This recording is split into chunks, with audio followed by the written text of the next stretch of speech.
Good afternoon, everyone. My name is Maya Luria with TMC for Seniors, and today we are talking about slowing the aging process and all about positive perspectives. I have Anne Morrison here with me today. I think many of you will know Anne. Anne has been working over at TMC for Seniors as one of our coordinators for about, what, 5 or 6 years? 9 years. Oh my goodness. Going on 10. Anne always has a great perspective to share with us, and so she's going to share that with you today. You may be watching us on either our YouTube channel or our Facebook page. Please feel free to leave any comments or questions for Anne in the comment section, and we'll answer those at the end of the presentation. So welcome, Anne. Thank you very much. I'm so glad to be with everyone today. I miss you all. I haven't talked to you in a long time. And I just want to let you know this is supposed to go for maybe 40 minutes, maybe a little. It's going to go for about 3 hours because I have so much to talk about with you. And I haven't seen you in so long. The other thing is I want to tell you, this is my new office. So when you get here, I'll take you on a little tour. So the first thing I want to say is I want to say Happy Veterans Day to everyone who served in the military, keeping us free, and especially to any of you who are watching today who are veterans. I want to thank you so much for your service. So let's get to positive perspectives in aging. I'm going to start with the word retirement. You know, when I was growing up and for most of my life, retirement meant a well-deserved rest. And I thought of it like that. I think most people, a lot of people thought of it that way. I can recall many people in my life that were older than me that the day they turned 65, they stopped working and they went home and piddled around the house for the rest of their life. So it's something that was really thought about, I guess, as truth in terms of our society. It's just the way things were. You got some extra money. You didn't have to work anymore, hopefully. And you got to stay home. You didn't have to work. You didn't have to really do anything. And a lot of people took that as, well, I won't do anything. I'll just stay home. So I'm going to tell you that that's not correct. And so I want you to think about it. Think about the word retirement. What age comes to mind for you? And I've got a picture of a nice man, you know, sitting in his house, very happy. I also have a man standing outside of a building, maybe in a big city, playing the saxophone and trying to earn a little bit of extra money. They both have gray hair. So what I'm going to encourage you to do is be that saxophone player, not the man sitting in his house, very happy. So, and we're going to get into that a little bit more. You know, 65 was chosen as the age for our retirement because early on, Germany, who started an old age pension first, started it at 65, and then they went up to 70 actually for a while, and then they came back to 65 again. And actually, by the time we were ready in 1938 to start our Social Security program, it was 65. So we based our eligibility age on what they were doing and how they did it. So whatever comes to mind, you know, some people, I do this with younger people as well as older people, and I've had students say, you know, 45. Now, I think that's wishful thinking on their part, that they'll retire at 45 and be able to travel the world with as much money as they possibly can make. And but some people would say older than that, and I was impressed with that. As a matter of fact, the people who said the oldest, I would give a prize to, the students who said that, because they were thinking outside the box. So a lot of people thought, well, I've worked for 50 years. It's time that I've earned my time to rest. And that's actually what they did. So we're going to talk about a different way of thinking about this. And before I do that, I want to talk about the definitions I found in the dictionary of retirement. Giving up work, stop working, step down, pensioned off. I love that one. The best is put out to pasture, which is why I picked that picture for this. Leave, withdraw, retreat. None of them are particularly good terms. Step down might not be quite as bad as the rest. Leave is not bad, but most of them not really good terms. They're pensioned off is negative, put out to pasture is negative, retreat is and withdraw kind of negative. So so it really just, retirement just means leaving something the way we understand it. It doesn't say anything about where we're going. And you can leave something and then go to something else. You don't retire from college, you've noticed. They don't say you retire from college. You leave college, you graduate from college, and then you're going to something else. And the concentration at that point is what you're going to be doing. So unfortunately, with the word retirement, when we all think about that, it's on you're stopping something, not that you're going to something better. So not really a good word to use. So I'm going to give, what we're doing at retirement should be starting a new part of our life. So what I'm going to do is give you some different terms that you can use for this. It's called the third age concept, and it was developed, this is one way of thinking about it anyway. I'm sure there's other ways. I just liked this term. It was developed in Europe as a way to define learners at the end of their learning spectrum. They're continuing to learn, which I love that piece of it, because we learn all through our life, and we shouldn't stop when we retire from work and aren't forced to continue learning. But so it continues, that they expect you to continue. And there are many universities in Europe of the third age. It's a common thing. And it just assumes that older adults want to continue their lifelong learning concept that they spent their lives doing. It's regarded as a process enabling older adults to continue to develop, manage their own lives, be active in late adulthood, and develop and broaden their interests, because the classes they take are about all kinds of things. They meet new people, they travel, they do all kinds of things. So this is what we're going to start talking about. So let's begin with the first and second age. So the first age, of course, is when we're born. From birth to approximately 30 years of age, maybe a little less because school is a little different, here than maybe some places. But the primary objectives of this age are biological development, of course, that happens without us doing a whole lot. Learning, big time. And for some younger people, especially children, survival is important, because in many other countries, survival is not assumed for children. And it's not in this country either, but it's much, much better than it used to be years and years, in our early history. So if you can get past that, you come to second age. And in second age, it's approximately from 30 to 60. That always, is a little bit changeable. The primary objectives are issues of family, because at that point, people often marry and have children.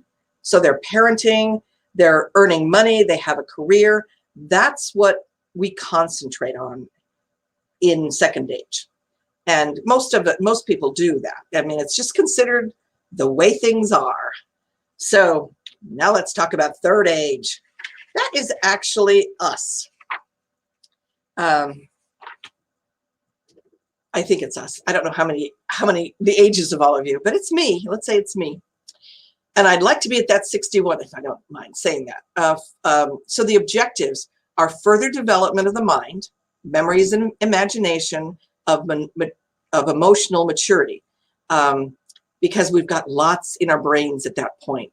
And we also, at this point, have time to think about our own personal sense of identity, which we may or may not have done before.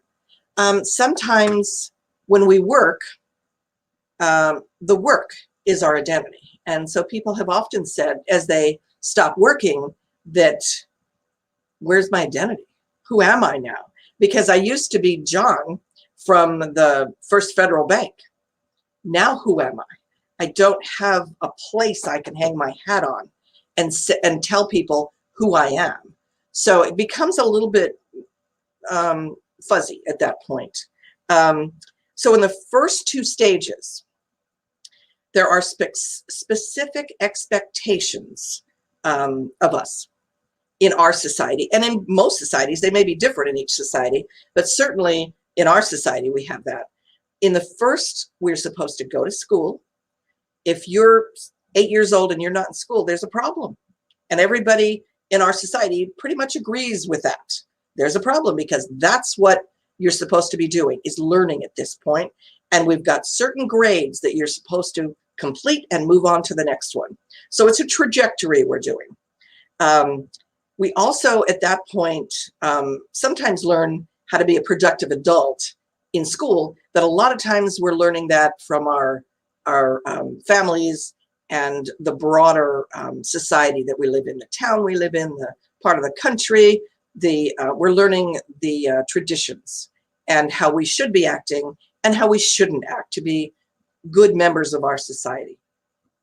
So some people might have children, some people might not, but they definitely get a job in the second age. So if people don't have a job, even if they have money and they don't have a job, it's seen as lacking in something, because you should be doing something and not just sitting around. So so there is a lot of cultural norms that are assumed in our society and in any society. So what are the expectations for us in our third age in society? I'll let you think about that for a minute. There really aren't any. I can answer that question.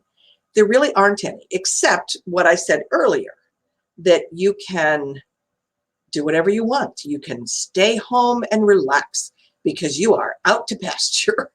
So we really are left at this point developing our own activities and our own objectives for the third part of our life. I was really brought up, I tell you, to think that when people retire, it's time to relax. Now, in large families in any country, there may be different expectations. Certainly people with low income may have to keep working. And it's not that they want to keep working, even if they can earn Social Security. It's that they have to keep working to support their families. There may not be another person in the family that is earning money, so they may actually have to do that. So even no matter if you aren't working, a lot of times if you have people that have their own business, sometimes don't work as hard. Their kids start to take over the business, but they still help out. They're usually still active in it. They don't have to be, but they really want to be.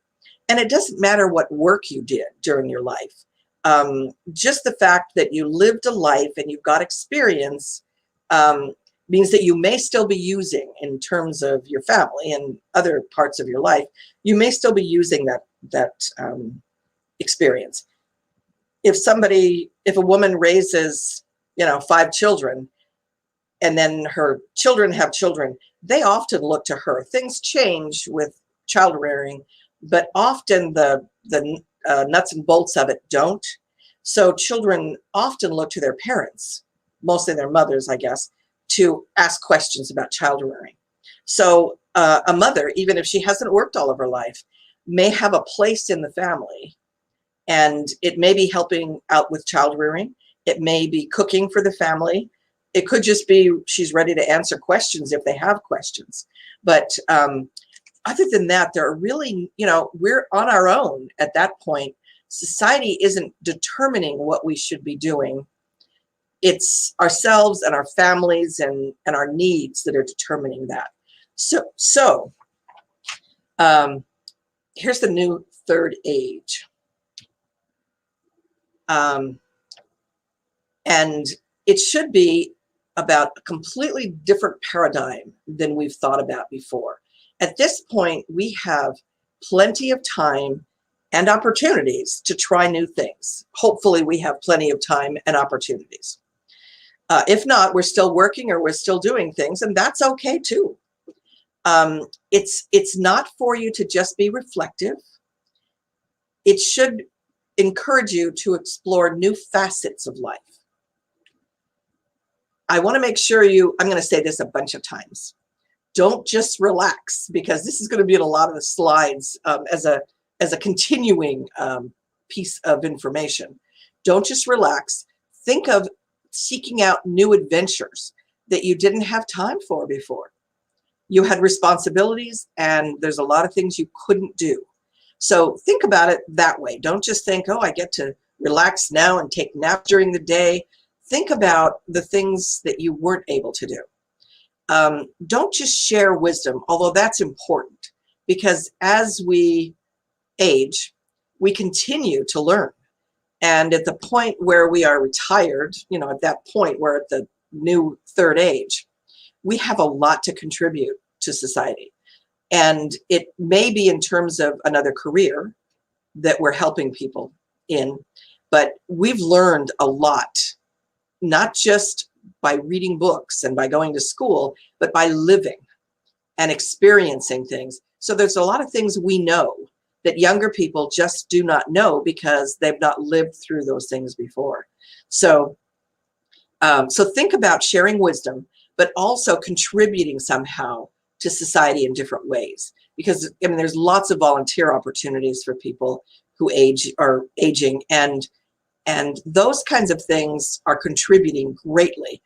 TMC, I don't know if we could run our hospital. Well, we could, because we had to during COVID, but we had to try to hire many new people to just make up for the volunteers that weren't able to work here during that time. It was very, very difficult. So we learned a lesson, not that we didn't know it before, because the hospital has always said, I don't know how we do it without you. And that's really true. And the trouble with that was we didn't have the volunteers. We also didn't have the people in the hospital. So that, evened it out a little bit. But there's so much that volunteers do that can help people that just don't have the wherewithal to hire another employee, or that, like TMC, we're a nonprofit. Our profit goes back into the community in programs like TMC for Seniors. So it's helping us do this. And in many of the volunteer opportunities, that's exactly what it's doing. It's just making sure that organization can continue to help others. So, and I think I earlier alluded to the fact that you could continue working. This is my third career. I had an earlier career. I went back to college. I worked at the University of Arizona Center on Aging for 25 years at least. And now I've worked here for almost 10 years. So this is my third career. It doesn't mean that I can't have another career after this. I might. So that always should be something that's in the back of your mind that you might try, because people now are appreciating, and I have to say, a lot of that is because the baby boomers think they are the cat's meow. They are everything. So everything changes because of the baby boomers and what they think of themselves. But the truth is, a lot of people are accepting of older workers much more than they used to be, because of the experience we've had, and because we bring something to the table that maybe some younger people don't bring. And if we make Social Security and a pension or whatever we get for retirement, we don't need the salary that we used to get. So we're not really trying to increase our salary all the time. So good for organizations. The other thing to think about is a new hobby. Some of us have hobbies already, some don't. But if you don't have one, now is certainly the time, actually before you retire from work, the first or second time, is the time to think about a hobby and think about what you like to do. So anyway, I think that is something that we all need to think about, and are sometimes often busy, with our families and with our work. and extra hours we have to put in. And, you know, we just don't think of hobbies. And I am so impressed with people who do, people who have all kinds of different hobbies and activities while they are still working, because they're going to know if they stop working and don't need to continue working, they're going to know what they want to do, what they want to do next. So what to do in your third age? You can continue to work. I just heard that the head of the, it wasn't the FDA, it was something, some medical piece of the government was just retired. The CDC, sorry, I think it's the CDC, just retiring after working there for numerous years. And he is a lab scientist. So he left that work of 30 probably years, and he's in his 70s, to go to the CDC. And he's worked there and retired from the CDC. But he's going back to working at the lab bench because he loved that work. He continued doing it less than he did before, but as he was director of the CDC, he quit. He didn't quit doing it entirely, so he's just moving back to that. And you know, a lot of university professors start their careers as assistant professors. They move up to associate professors, and then they go to a full professorship. And then a lot of them take over departments. So they're the administration of a department. And that's a lot of difficult work. Some of them also teach classes, some don't, depending on how big their department is. But many of them, after they stop working as department heads, go back to teaching again, because that was what they wanted to do when they planned their career. So they enjoy doing it, and they may do less classes. They may work part-time at that point. But a lot of people do that. He is one of the ones that did that. Anyone who has a job that they love and don't want to leave is in luck, because they don't really hopefully ever have to leave it. If you're still productive in that job and you've continued to learn all the time and you're a good employee and they like you, you should be able to stay. So if you want to continue with your work or another interest that you've always loved and continued throughout your life, great, continue with that. It keeps you busy, it keeps your mind active. You may have more time to do a few other things, but which is great because that keeps your mind learning new things. But you guys are the lucky ones. Not everyone is that lucky. A lot of people don't have these habits. You know, they haven't learned to do other things. They just go to work and they come home and they sit in their chair. So a lot of people do that, quite a lot of people. So I just want you to be aware that, you know, if you've done that, you're sailing. Okay, another reminder, number 2, don't plan to rest. If you want to keep your mind and body healthy, you have to continue doing new things and learning new things. So as you do things, your body is moving around. You're not sitting in a chair. You're not walking from the kitchen to the bedroom to the chair to the bathroom. You're not doing that all day. And so your body is more active than that, because you have to get out, get in your car. You have to walk into a building. You have to walk around the building. You have to do things. So it keeps your body healthy. Moving around is what we're meant to do. And it also keeps our mind active. And I'll tell you, that's the main thing about continuing to be cognitively active and cognitively intact. It's keeping your mind busy, meeting new people, doing new things, continuing to be active. So resting should never be the plan, as nice as it might seem sometimes. A short rest is okay, not a long rest.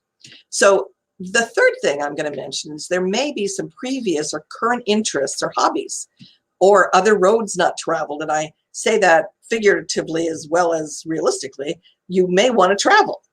So there may be things that you've not done that you might like to try now. And so I'm going to say you're lucky too. If you know those things, if you've always wanted to play the saxophone in front of a store or a building anyway, yay for you. You know what you want to do, and you know what you can spend your time doing now. A lot of people don't know that, because if you haven't actually cultivated hobbies or other kinds of interests, you may not know what you want to do right now. And that's a quandary. That's difficult for a lot of people. It should be something that they have started to develop before they're retired, before they leave their work life, their first or second work life. But it also might be something that they just never thought about, because in their mind, they're thinking, I worked for a long time and I worked hard. Now it's time to relax, because that has been put in our minds by society for years and years and years. So, so you may have something that's waiting for you. And if you do, that would be great. Even if it's another job, or if it's volunteering, or if it's some kind of an activity, physical or, craft wise, or, any kind of a hobby that you wanted to do that you just didn't have time to really do or spend time learning before, this is really the time to do it. And good for you for actually knowing what that is. So at this point, it's really time to start thinking about that if you haven't before this. Now, I know I may be speaking to the choir here in some cases, because you're already involved in our programs at Senior TMC for Seniors. And so if you are looking for different things to do, and that's great.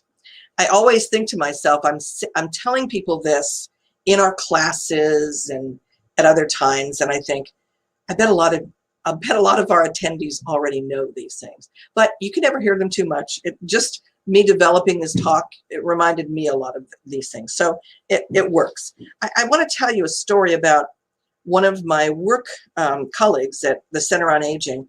He was a few years older than me, and he ended up, he got 2 master's degrees at the university. So he went to school for a very long time. His mother allowed him to do that. Not everybody gets that privilege. He earned a master's degree in business, and then he decided he wanted to go into social work, and he earned a master's degree in social work. So that's a lot. That already is a lot. And then he started working right after that for the Arizona Center on Aging at the University of Arizona. And he worked for at least 25 years. I know he had full retirement when he retired, but I think it was over that. So he retired from there. When he worked for them, he was director of education, and he developed training for different communities, for social workers and for caregivers. I can't even think of all the different kinds of trainings he came up with to teach people about aging. And these were people that worked maybe with older adults. It was doctors and nurses and social workers and caregivers and other people to let them know what they need to know about communicating with older adults, about all the things that they need to know to work with the best they can with older adults. And they don't know. So that's what the Center on Aging did at that time. So he developed wonderful trainings. In some cases, he came up with one about dementia. And so he went on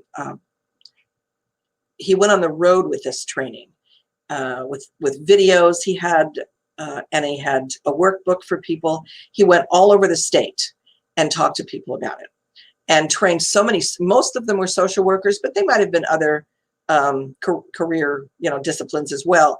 And so he did wonderful, wonderful work.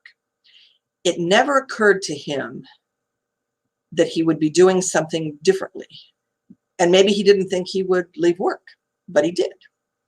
And so he left work and he went home, and he ended up, what he enjoyed doing when he was working was playing video games and watching movies.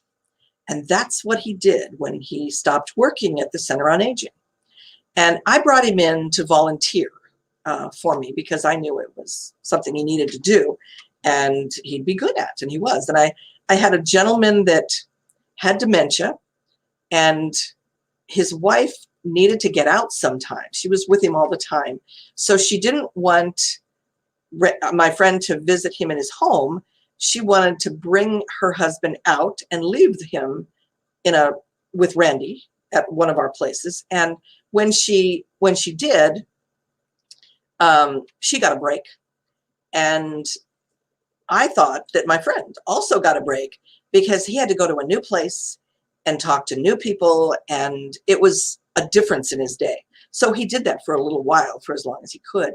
But he did not live long after that. When he stopped doing that, his health continued. He didn't have great health before that, but his health continued to get worse. And his cognitive abilities continue to get worse. Now, I'm not saying that he wouldn't have done that, that wouldn't have happened anyway. But the fact that it did happen right after, it started happening right after he stopped volunteering and going out and doing anything, meant something to me. It gave me a lesson. And I thought it was something that it might help you to know about, because he was a very smart man. I don't have 2 master's degrees. Many people don't.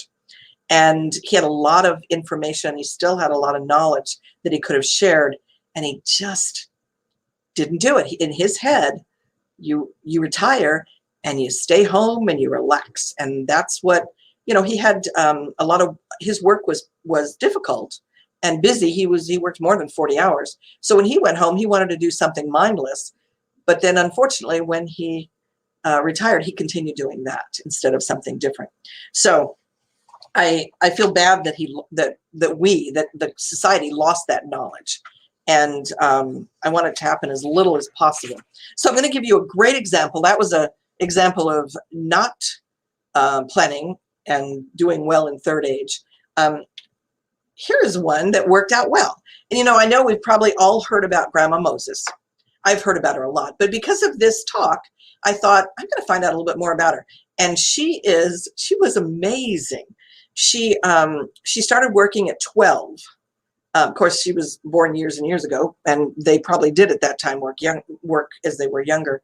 But she started working at 12 and continued working as in a house as a housekeeper until she got married, and she ended up marrying and raising 5 children, and certainly at that point had no time to worry about what activities she'd like to do. But it's interesting. One of the quotes I have, which I just loved. First I'll tell you about her. In case you've not heard about her, she's an American folk artist that began painting in earnest at the age of 78 and is really a prominent example of a newly successful art career at an advanced age. I love this quote. At age 92, she wrote, "When I was quite small, my father would get me and my brothers white paper by the sheet. He liked to see us draw pictures, and at a penny a sheet, it lasted longer than candy." So she started drawing at that point when she was just a little kid. And of course, she was 15. So she was 15 when, 12 when she started working. So she didn't have that long to do that drawing, but she liked it. She enjoyed it. So after she married, she put her art aside, and at that point she embroidered. So she still was involved in working in art, but in a form that was easier for her with a family. She'd put the children to bed and she'd embroider. A little bit more difficult to do painting if she was a farmer's wife. So she did that till she was 76. And at 76, she developed arthritis, and the embroidery was too painful for her to do. Her sister suggested that painting might be easier for her, and this idea spurred her late life painting career. So what appeared to be an interest in painting at a late age was actually an expression of a childhood interest that she had completely forgotten about.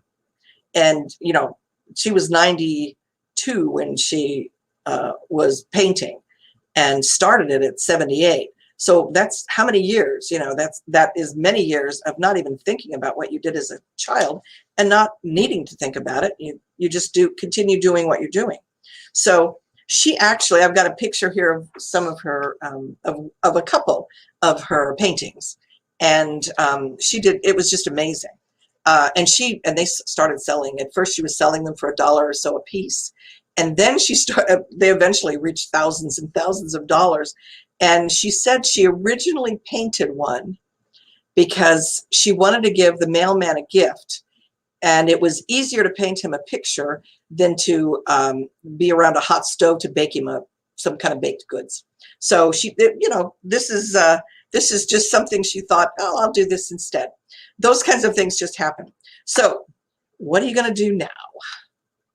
I've given you a good example and a bad example. So if you don't know what you'd like to do, which many people are like, and you may have been away from work for a very long time and still not know exactly what you want to do, and you may be doing some things but want to do some different kinds of things. So I'm going to give you a couple ways to see what might work for you. The first of them is mindfulness writing. It can be used as a reflective practice that'll take you back through your life. And it's really something that's fun to do, no matter whether you're using it for this particular purpose or just going back through your life. That's fun anyway. They always say that older adults love to tell their life stories. Well, I'm starting to do that. So I can understand that. So you can review lessons learned, practices and traditions you've forgotten. And these are all things that as you remember them, you can share with younger people in your family, or write down for others that might be able to use the lessons. It may not be something that your kids are interested in or their children are interested in. They may eventually be, so it may be something that you can write down and eventually they'll be thrilled with it. But you can also use that knowledge to help other people. So just remembering random pieces of your life makes it worthwhile. It's just fun. You can think about the joys and interests in your earlier life. You can reconsider a path not taken. Whoops, that should be an N there. Path not taken. And that's happened probably to many of us. I was in junior college when I started my first career. Unbeknownst to me, I was starting it.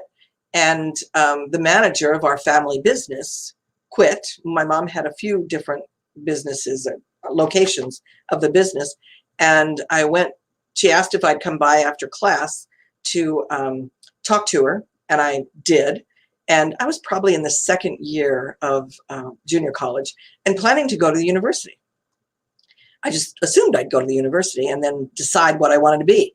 So I walked in and I said hi, and she met me at the door actually and handed me a set of keys to the building, one of the locations of her business. She said, now you're manager. So-and-so quit and now you're the manager. And it never occurred to me to say no, because that's how I was raised. I was a part of the family. Now I noticed she did not hand keys to my brother, who they wanted to become a lawyer. So that's interesting too.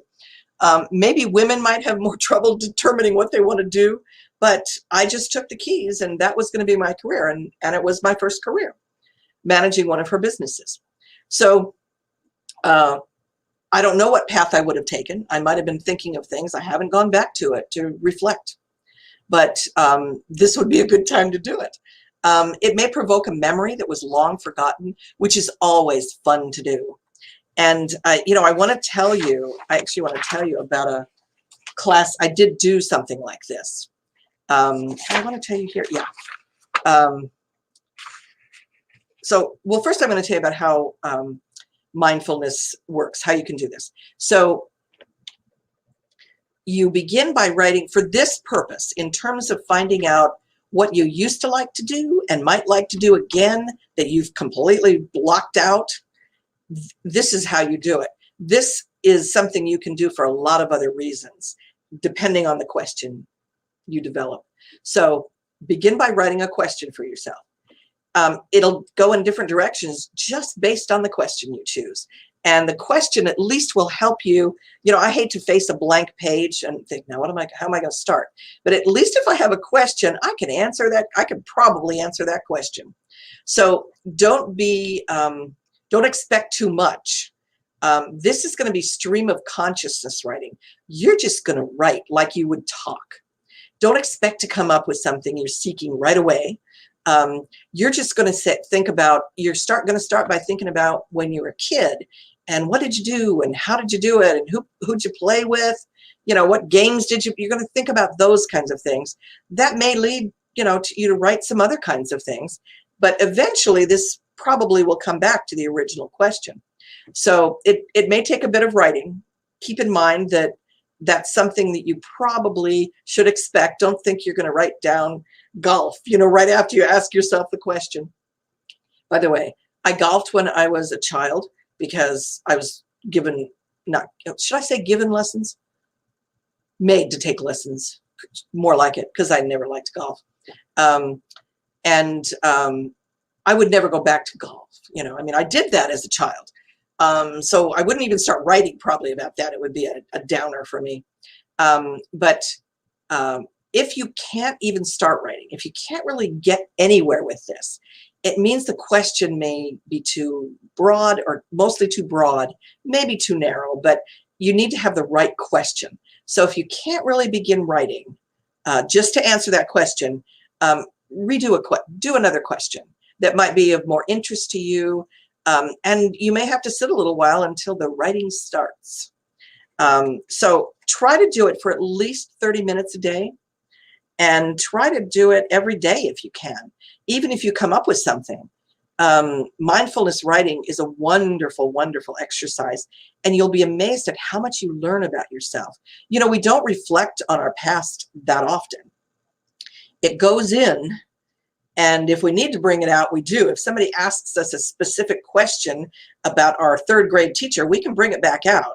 But we don't just think about third grade and the things that happened in third grade, which might be fun to do. And, it might be fun. I thought about my nieces and nephews, and I thought, actually, I thought not as much about them because they're getting a little older for that, but I thought about their children. And I thought it might be fun for me to have these stories that I can tell them. I loved it when my relatives told me stories like that. So try to set a regular time aside. You may be surprised. You may just have to plug along to begin with, but all of a sudden you may find something that really interests you, something that happened in your life that you forgot that was interesting, and you just start writing about it. So it's fun to do anyway, even if you don't get this particular piece out of it. So I'm going to give you some examples of questions, even though I'm sure you can come up with your own. They might be things like, what did I like to do as a child? Pretty simple one. What were my interests in middle and high school? Completely different interests than when you were a child. Are there any activities I wanted to try but didn't?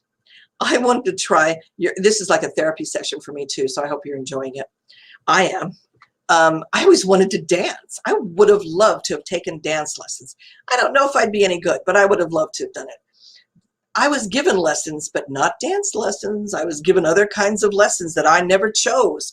So I actually have a background that I can look back to and think, yeah, I would have loved to have taken dance lessons. Now, I don't think I'd do that anymore, but there may be something else that I'd like to do that's related to that.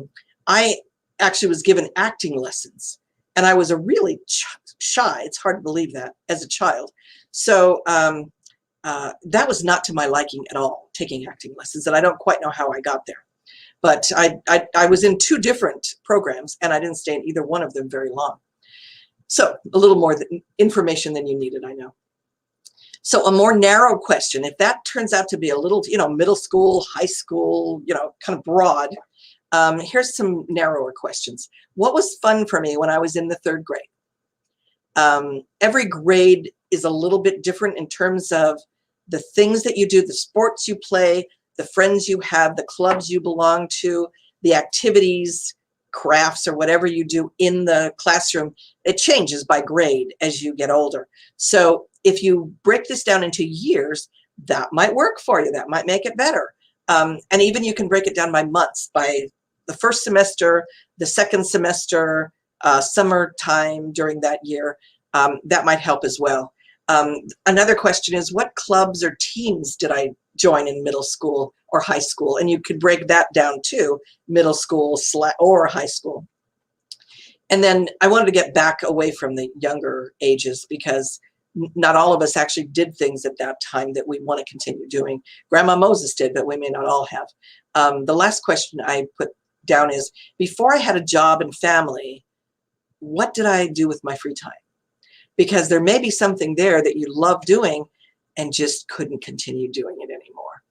So these are lots of different kinds of questions. I want to give you a little story about, of my experience with mindfulness writing.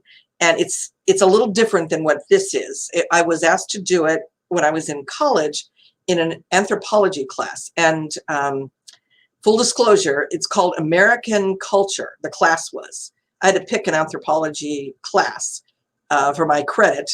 And I picked American Culture because who doesn't know about American culture, right? I thought, that is an easy A if I've ever seen one. So it turned out it wasn't an easy A. I actually had to work at it, but it was fascinating. So one of the experiences that I had, one of the exercises the teacher asked us to do was to draw a map of where we grew up. So if we lived in a small town, that map might have been of the whole town. Not the whole town, but the main part of the town and where we lived related to it. It also might be that you lived in a big town or a city and there was just your neighborhood that you'd be drawing, because when you were a child and you were riding bikes and walking, that's as far as you got. So I lived in Tucson, so I thought, this is the goofiest exercise I have ever been asked to do. I was in my mid-30s at the time when I went back to college, and I thought, oh, well, that's okay. I can do it. I remember it. So I started drawing this map. And the map itself, it's not mindfulness writing, but it's mindfulness, because you're not thinking, you're just drawing. And just that was so interesting.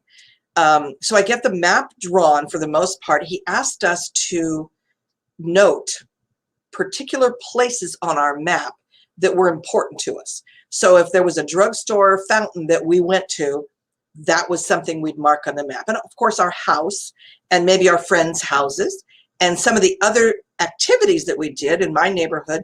There was a park and a swimming pool, a neighborhood swimming pool. So those kinds of things were marked.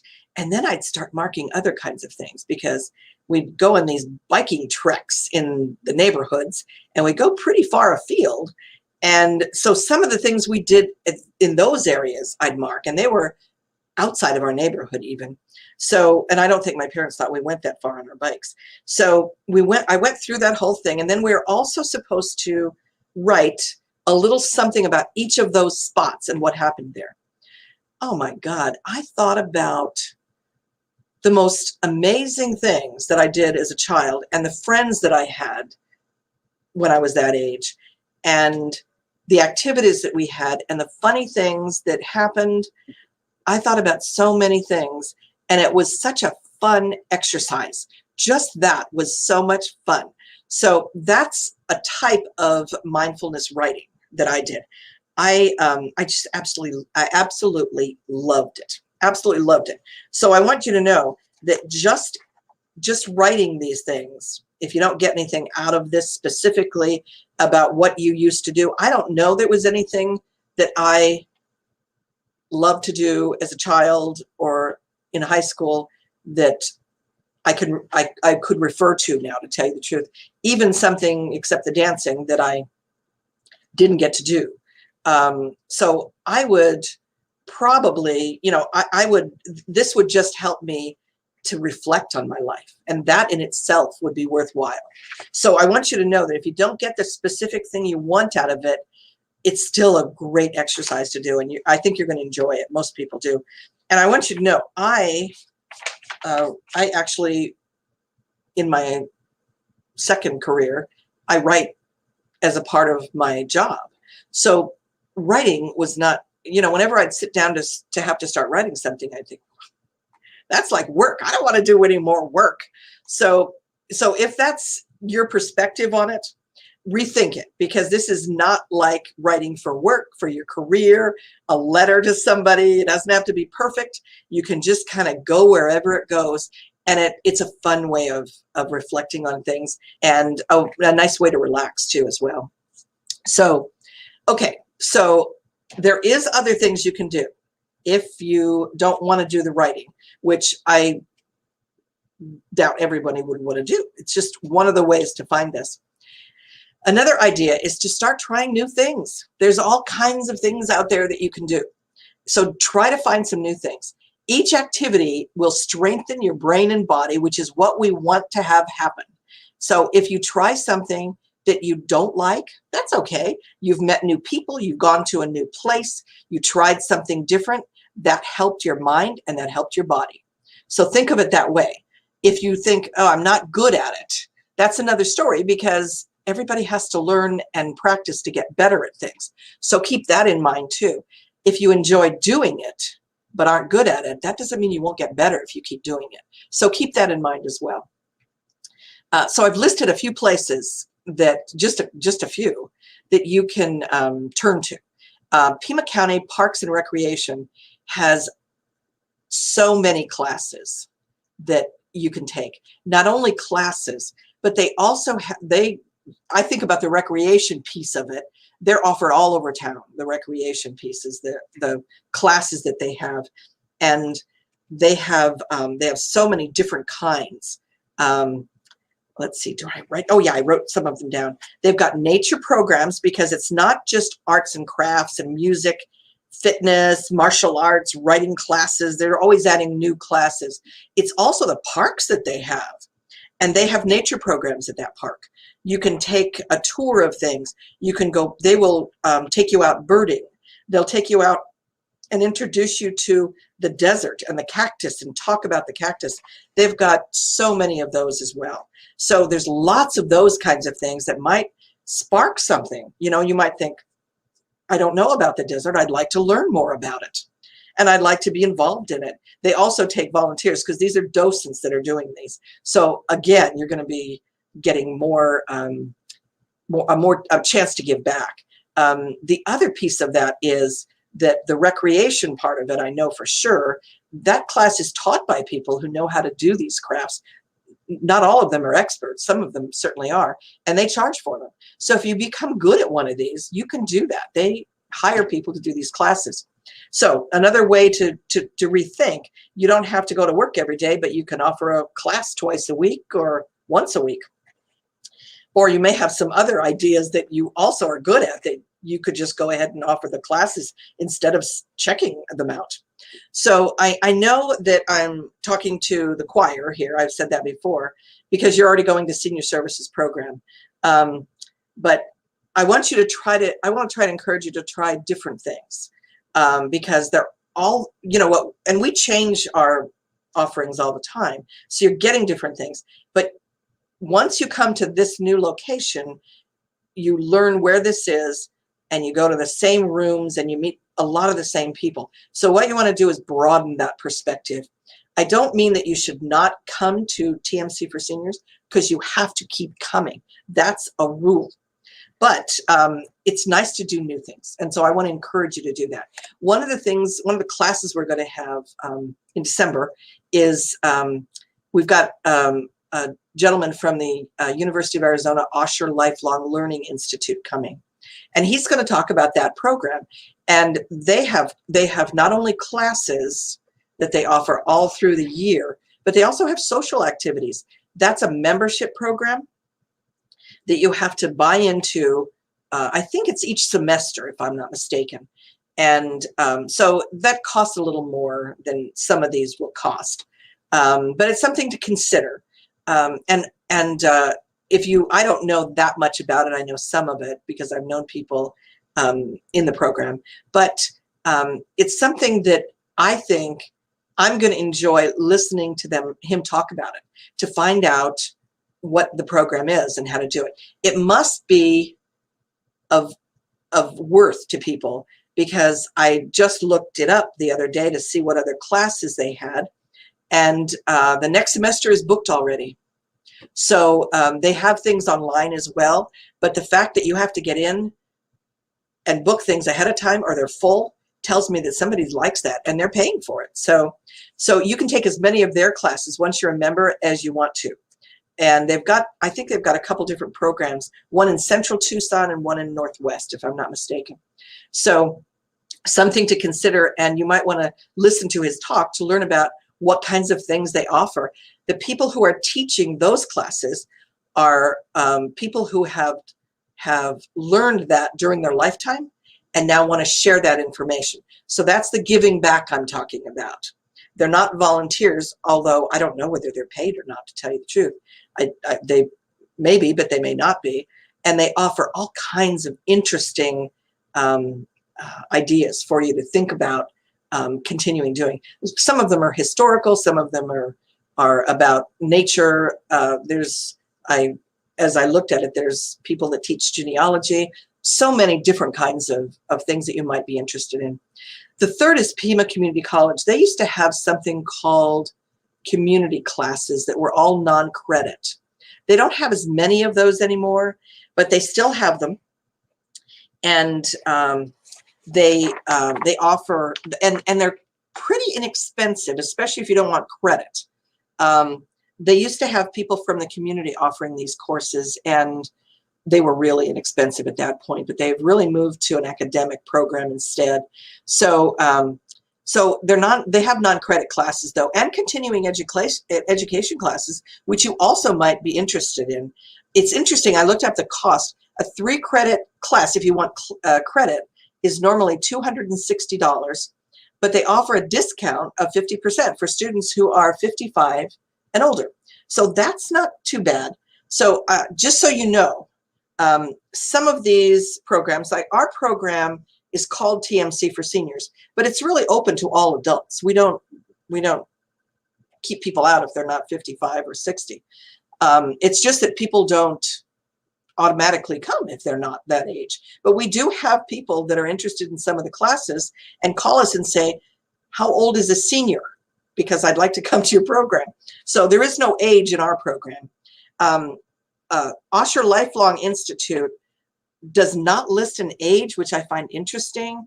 And you sign up online, so I don't know if they know your age or what, but I guess they offer things during the day, and they assume that most people who are going to take them are older anyway. Now, and it's nice to be around people your own age, because a lot of the social activities would be fun. But Parks and Rec has people of all ages, and Pima College has people of all ages. And as somebody who went back to college in her 30s, it's fun being with younger people. So think about that as well.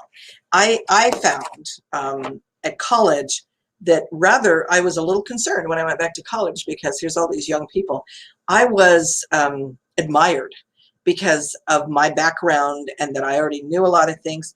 You know, when I'd be put in groups with other students, all these, you know, I'd be put in a project group with 5 other students, and they were all 20, 50, 20, 22, 21, 18. They asked me, what should we do about this? I was the one they asked. So it was a nice experience. So don't be worried about being around younger people. It's fun to be around younger people too. So, so those are the things that I think you can start with. There's so many other places that you can find, you know, and some of the newspapers, the free newspapers in town, you can pick up and find some things that are going on. So keep that in mind, that there's all kinds of things. And the other thing I want to mention at this point is, you know, I started talking about, as I'm writing this, about writing about older adults, seniors. You know, words are powerful. And I never used the word elderly, ever. I didn't use that early on anyway. But when I was at the University of Arizona, I worked with physicians there because we were part of the College of Medicine. They termed older adults as elderly. That's the term they used. And I kept telling them they're in a medical field. So the people that they deal with have health conditions. They may be frail. You know, that's a term that almost means frail. So it's not something that is considered politically correct. Elder is, because that's a term of reverence for a lot of older adults. I used senior was also a term I never, you know, I used it sometimes I used older adult. I changed it just lately I changed all the older adult that I had in things. I changed it to aging adult. Now that may be because I'm getting older, so keep that in mind. But everybody is aging. So it puts us all in the same pot. And I like that. And it's a pot of people that are over 18 and still living. That's a good pot to be in. I like that. So I just wanted to mention that to you as I move on, because you'll see those different terms, and we all have our own specific terms that we like and don't like. Okay, so another idea, try all kinds of new things. Now, if you used to, keep in mind, if you used to love to skateboard when you were in 3rd grade, you might want to reconsider that right now and consider something that might be close to it, but not quite as dangerous, because you sure don't want to break a hip. It's not worth it. So, riding a bike might work for you. And there's all kinds of different things that might work that are adaptable, that you can try something a little different. Okay. So I've got a whole bunch of resources, and I'm not going to go through these with you, all of them, but there are so many books about aging right now. It is unbelievable. And again, and it's not about taking care of older adults, which I would say 10 to 15 years ago, that's what the books were about. Caring for older adults. That's what all the books were like. They're now about how to enjoy retirement, how to enjoy your life when you stop work, and now there are so many of them about living longer and living stronger, I'll read some of the titles are great. This one is called Ending Aging, the Rejuvenation Breakthroughs That Could Reverse Human Aging in Our Lifetime. I don't know if they mean us, but I'm going to go for it. Age Later, Health Span, Lifespan, and the New Science of Longevity. Again, the boomers do not want to get old, and they are now the scientists and the doctors that are realizing they're getting older. And at some point they went, yikes, somebody better do something about this. So they're donating money to it. They're changing things themselves in terms of the jobs that they do, the work they do. The scientists are changing, the doctors are changing things. They're coming up with all kinds of new things, and not assuming that everybody has to get old and die. Not just that, old and sick and die. So here's another title I love, Ageless, the New Science of Getting Older Without Getting Old. They want to make sure that we live as long as we can, a healthy life, not a long life. Long's good too, but if you're sick and you don't feel good, that's not great. So they're calling it, instead of the lifespan, they're calling it the health span that is important. So, okay. So I'm going to let you take a look at those. And, if you want us to send you these PowerPoints with all of this on it, we'd be glad to do that. So if you want to look at that, I went into Barnes & Noble. There's a lot of these online. So if you can get online, that's the place to look for them. And you can look under aging or longevity. There's a whole bunch of different titles you can look under. And they're more and more are being written all the time. So I'm encouraged. Okay, last but not least, really good news. Our scientists are the people who do the science and are discovering new things every day. And I mean, the things they are discovering are coming hot and heavy right now, and they're continuing to do that. They're fast. The pace is ridiculously fast compared to what it was even 10 years ago. It keeps continuing to get faster. They develop new and new things. And they're developing medical treatments that can actually reverse some diseases, which I am amazed at. So they've got something that stops sickle cell anemia. And they've tried it with people, and it takes care of it. So a lot of this is precision medicine, and they're doing a lot of precision medicine based on your particular issue and your genes. So I want you to start with the National Institute on Health is where most of the money for research comes from. It's the government money. There is also money that the pharmaceutical companies put toward developing research, but most of that is to develop something that, not to cure something, because that's not how they make their money. that is to develop a medication or a treatment that can help with that issue, that medical issue. So that's not where we really want to look for these kinds of treatments. Not bad to have, if we've got a problem, but we really want to look at the National Institute on Health. And they give out most of the money for research. And that research is it could be on anything. But the National Institute on Health, and especially they give money to the National Institute on Aging. Their strategic plans for 2020 through 2025 is about discovering pieces of the aging process that they can make changes in.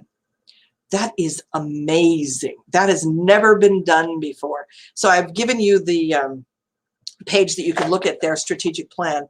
And, each of these, they've got 3 specific trajectories, and then lots of different things within that they want people to work on. It's all about helping us not age, helping us staying healthy, helping reduce disease, because disease is one of the big reasons people age and die. I mean, they age anyway, but that's why people die, because they get chronic diseases and other kinds of diseases. So they're looking at aging and the disease process in one fell swoop to see what they can do about both of them and how they interact with each other and what a difference certain treatments will make.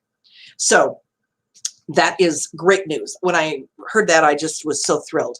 Now, the third thing I want to tell you about is the University of Arizona has lots of research going on. They have researchers all over that campus in every department, and lots of their professors, not just the scientific ones, do research on things. And so the Health Sciences Center at the University of Arizona has gotten grant money from the NIA and NIH to develop research on aging issues. And so they are calling their new initiative Innovations in Aging. And all over the U of A campus, they have got professors that have applied for these grants and are working on things that can be done to help us age better and live longer. So one of them, I'm going to mention a couple of them. One of them is the McKnight Brain Institute. Now, they got their money from the National Institute on Health. So they got $60 million, which is phenomenal, to develop a precision medicine network. And the University of Arizona, the McKnight Brain Institute at our university, is leading the venture. So the $60 million isn't just for the U of A, but it is a program that the University of Arizona is leading, which impresses me to no end. I want to tell you what the other companies are. Okay, so here's the other partners in that. The Arizona State University, Emory, Johns Hopkins, Baylor College of Medicine, the Georgia Institute of Technology, and the Phoenix-based Translational Genomics Research Institute, TGen. Great organizations. They are developing precision medicine for our brains. They're trying to figure out how to develop specific treatment for certainly any kind of cognitive issue, Alzheimer's, stroke, all kinds of different things, based on what's going on with specifically you, how your genes are set up, and your living environment, and all kinds of things. So these are 5 years these are going to be happening. They're going to find out great information in that. So one of the other ones I wanted to mention is the Department of Medicine. One of the other things that the National Institute on Health and Aging wanted to develop, not just teaching, not just spending their money funding research for researchers who are already working in the aging process, because there's lots of them, but they wanted to develop new scientists that will work on aging. Now, that in itself is a gift, because it's at this point when students decide to go into medical science and do research, they have to make a decision about what they want to learn about. So this grant, some of the grants they're giving out, and the university has one of these grants. They are paying for their studies and for their living expenses if they learn about research-based, aging-based research. Now, once they start doing that, it leads them into a trajectory. They're not going to be able to change to something else without going to a whole lot of trouble. And most people that start wherever they start, they stay in that field. They continue working on that particular thing. Could be tree rings, but if it's aging, human aging, they're going to stay in that field. So we are going to have so many new scientists working on these grants, the research grants, to find out about how we can stop aging. Okay, that's the last thing. Oh, and also, next year, starting in January, we're going to bring a lot of those researchers and professors from the U of A to speak for us. So I'm encouraged about that too. So you'll be able to hear it from them. It's definitely exciting news. Thank you, Anne. You're welcome. So I had a couple of questions that came up that I wanted to ask you from your presentation. Sort of, I'll start with the third age. Okay. Somebody was asking, how does maybe creativity fit into that? And it sounds like you need to be pretty creative when you are in your third age. Well, you need to be. That's helpful. Yeah, you need to think out of the box. Okay. Most of us aren't, and that's creativity. Most of us do not think out of the box because we've been raised to follow along with the one that went before us. And you follow along and you do this. You get a job and you do the same kind of work that the person that left that job before did. You might add some things. That's just where we are. So now we are completely on our own. So you do have to think out of the box. Creativity really helps. So I was gonna share. I know when you were talking about sort of the mindful writing or the mindfulness writing. Right. I've come across a company that actually will help you to write your story. That's right, Maya. Story. That's a great idea. And that might help some folks who have that trouble getting started. But they send you can go through and sort of pick the questions, but they'll send you a question a week, I believe. I think so. You just take that time to just write about that question, and then they'll put it together for you, which might be sort of fun. That's called Storyworth is the name of the company. They will put all this together for you in a book, and it's not expensive. I thought it was very reasonable. And pictures too. You can include pictures. So I just thought that might be another fun way because it sounded like it really incorporated. Because when I read about that, the other thing they do is as they're getting the emails from you about, answering the question you chose, they will also send that answer, the question and answer, to anyone you'd like to have it sent to. So you could have it sent to your grandchildren. Right. That's a great way to keep in touch with family that may not be here. So I have another question asking about sort of what would a good elevator pitch be to introduce your identity when you're in the company of younger working people as a third ager talking. So that was the question. That is I haven't decided I am still a working person. So I actually haven't decided how to do that yet. Well, in the presence of younger working people. I know. Oh, you mean when you're still working? Well, it could be. It just says in the company of younger working people. Okay. So, when you're still working, you can tell them, who you are. Maya, when I introduced Maya, I mean, I'm older than Maya is, but she's the director of senior services. When I say that to anybody, they perk up. Okay, fine. So if you're older, usually if you're older and you're interacting with younger people at work or wherever, you're at the top of that food chain. So you're okay. You can introduce yourself that way. And, other than that, that's why I kind of think you need to have something you like to do. You don't want to say, hi, I'm John Jones, and I like to watch TV during the day. Right. You see the latest TV, you might talk about something you like, something you enjoy doing. I agree. You have to have one, though. Yeah, I agree. And I think you also will, that's how you remember folks It as is. well, based on, how Right. you've interacted with them and what you've Right. connected on. So, Right. Right. so good. Okay. Now, I have to say, I would give them, even in an elevator, my life story. They would remember me. They'd think, oh God, get me out of this elevator. Okay, go ahead. Too funny. Okay. So, Anne, I thank you so much for being here Welcome. today and for You're welcome. sharing. We do have another on our series for Slow the Aging Process. Next Tuesday, we're going to be talking about, are you worried about type 2 diabetes? So that'll be coming up. It'll be at 10 a.m. on Tuesday, November 16th. So if you are interested, please give us a call in the office at 520-324-1960, and we'd be happy to get you registered for that.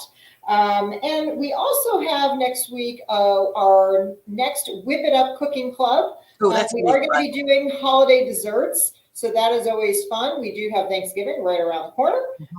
So if you are interested in learning how to make an apple galette or a pumpkin roulade, please join us for that on Wednesday. Or to find out what one of those things is. We'll find out. You will. You will. So that's November 17th at 10 a.m. So thank you all for being here today. And I will see you soon, hopefully. I'll share out Anne's presentation with you if you have been registered for this presentation. Thanks so much. Bye-bye.